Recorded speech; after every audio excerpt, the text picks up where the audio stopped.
Hey YouTube, this is Lydia. It has been a long time, and today I'm coming to you with my birth story of this little guy.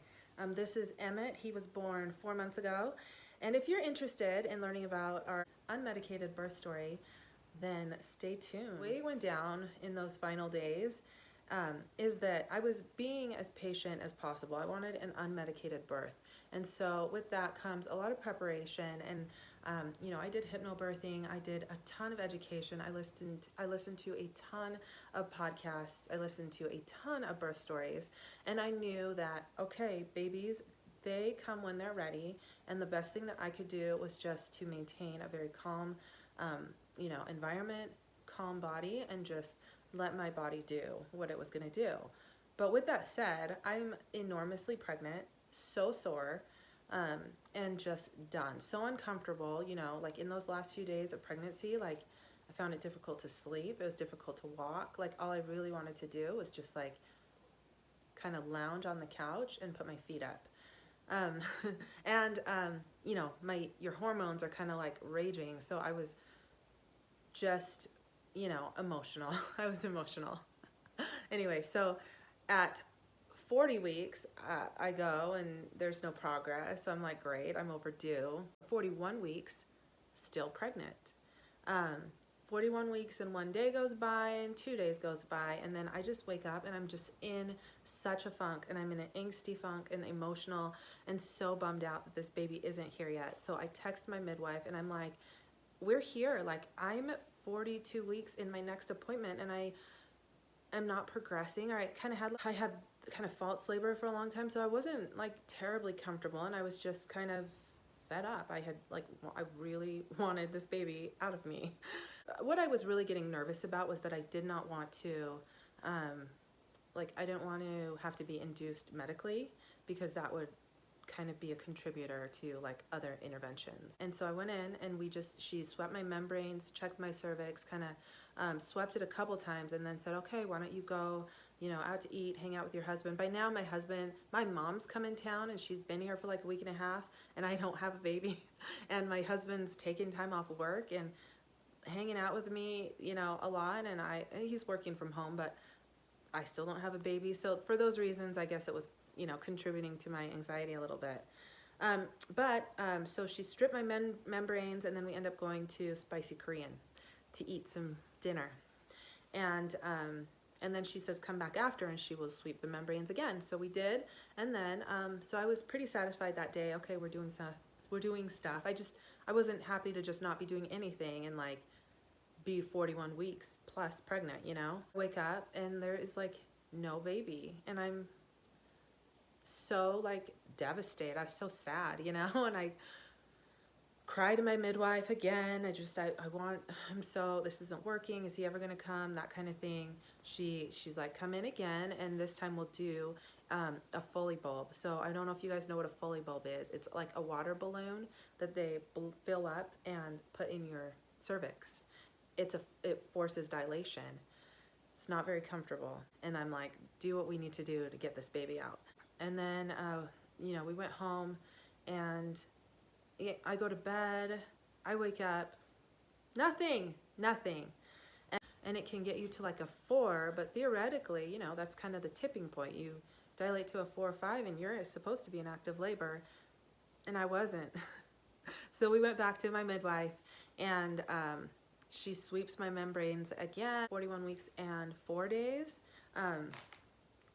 We go in, and she feels comfortable at that point to break my waters, because I'm progressing to like a 4 or 5. I'm just not tipping over into active labor.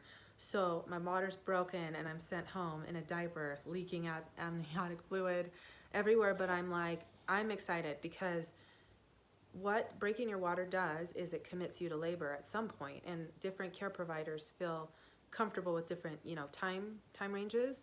My midwife was like, I'll see you back here in 12 hours. So I was like, okay, 12 hours to go into labor. We've got this. And if not, then, I don't know, we've committed to labor. So we've got to figure something out to get this baby out. So we went to bed, crossing fingers. Actually, it wasn't that bad. I was feeling really good, and contractions started to kind of like slowly come, like nothing that's going to stop me in my tracks, but I was feeling positive, like we were moving, you know, like we were tipping the scales a little bit. At 3 in the morning, it's always 3 in the morning, isn't it? At 3 in the morning, I get a contraction that wakes me up. And it's kind of like spicy. And it's like, okay, it's got some heat to it. And I felt like it was just different. I just felt like it was different. I waited in bed, kind of working through it, breathing through it for, you know, maybe that was just a fluke. Let's see if there's another one. And there's another one. And it was spicy. It was about 15 minutes later, but it was really, really, you know, it was hot. And so I nudge my husband, I wake him up, kind of tell him what's going on, and he's like excited, awesome. And he kind of gets up and starts to like put some stuff together, because well, either way we're gonna go to the birth center. I call my doula. And don't even get me started on how important doulas are and, for good birth outcomes. My doula was amazing. Her name is Beth. She was amazing, and she's having a baby now. But I could not have done it without her. And she was great because she helped me, but she was also there coaching and helping my husband, which was really important because guess what? I'm busy laboring. I don't have time to kind of coach him through it, right? So Beth comes over and, you know, just starts to kind of use her different tools and techniques to help me stay calm, because that is the whole thing about a natural birth, is that your body knows how to do it. You just have to not get in the way, not tense up.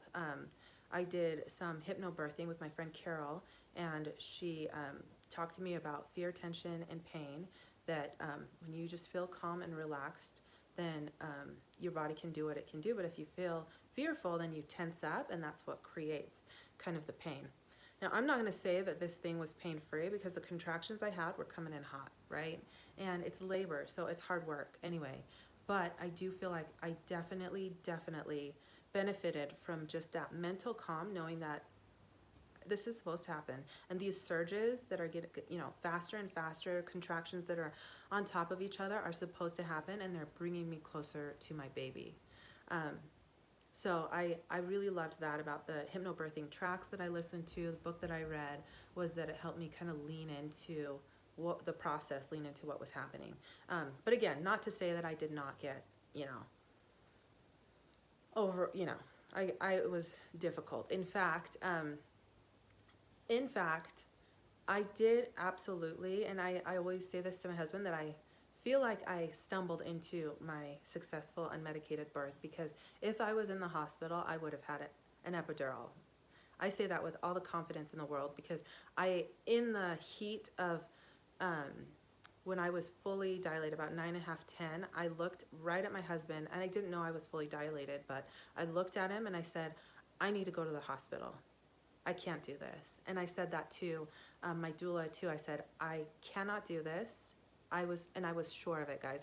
I was sure that I could not do it, which makes it all the more kind of empowering, right?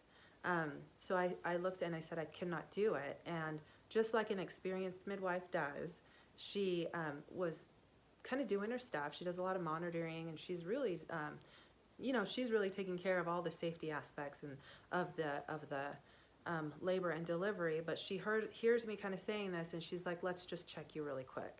And so she checks me, and sure enough, I'm a 9.5, I'm a 10. I'm basically like fully dilated, and this baby's gonna transition in a minute. So even if I wanted to go to the hospital, at that point, it was way too late, you know?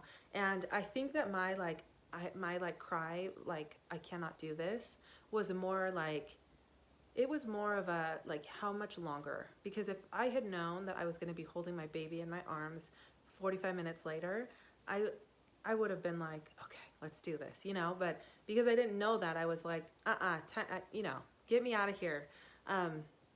So once I knew I was a 9.5, 10, I feel like something went over my mind, and I kind of like calmed into a state of like, save your energy. There's nothing you can do to resist this.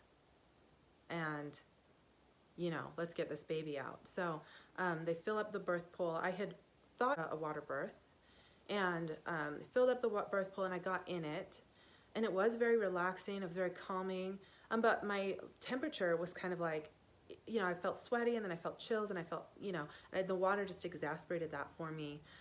Plus, just the way the pool was kind of shaped, the tub was shaped, it was hard for me to like kind of gain any kind of momentum or be in a position that was like helping me.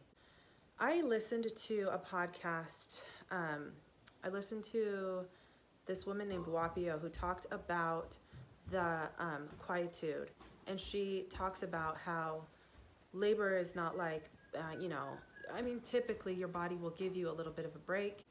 Just oftentimes in that transition is a little bit of a break, and she calls that the quietude. She's this wise midwife woman, and I loved that. So I listened, and I remember feeling that in the pool, like the contractions weren't on top of each other anymore, but you know, I wasn't necessarily comfortable, but I laid there kind of very still.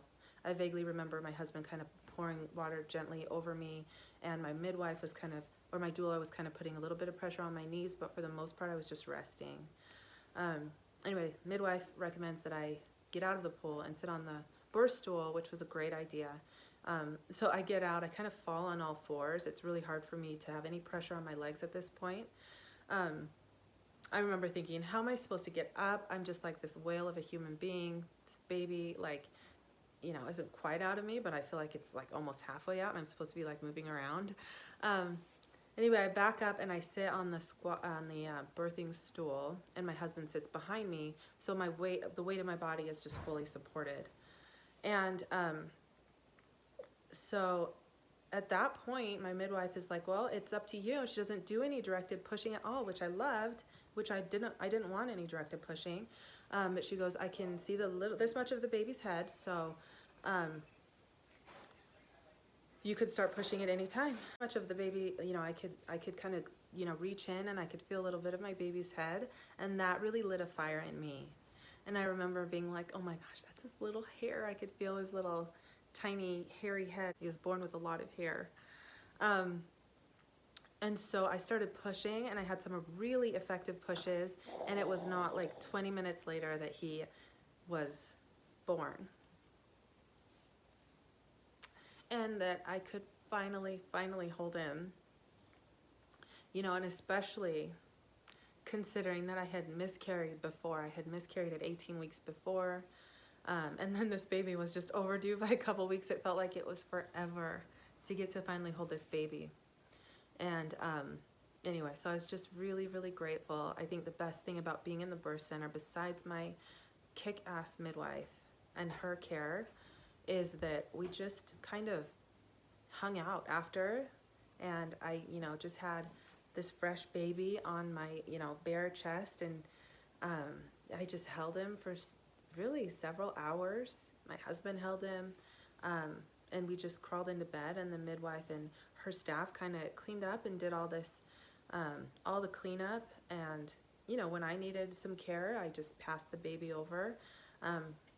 But I had excellent care. I would recommend, and I am not particularly fond of pain, but if I could do it, any freaking person could do it. And it was so worth it in terms of what my recovery looked like. It didn't get really, really, really hard until I was right there and nearly done. My midwife, she saw me the following day in my home. The next day after that, I saw her in office. 2 weeks after that, in office. We had another in-office visit, and then at 6 weeks as well. And she covered everything. At the end, she's like, here's a pelvic floor specialist. Here's a few resources for you. This is how you can get on top of that. She checked my tummy for a diastasis recti. She helped me figure out ways that I could manage my you know, postpartum anxiety a little bit. I just felt like the overall care, this, you know, midwifery model of care for me served me so much better than a medicalized birth, labor, and delivery, really. And I don't like being evangelical about it, because I think it is very difficult, and a woman choosing to deliver in a different way is freaking a miracle as well. Like, it's all amazing. Consider perhaps not medicalizing your birth, and you know, doing some research, and then choosing based off of all of the research and not just what people tell you you have to do to have a baby. And thank you for watching. We'll see you next time.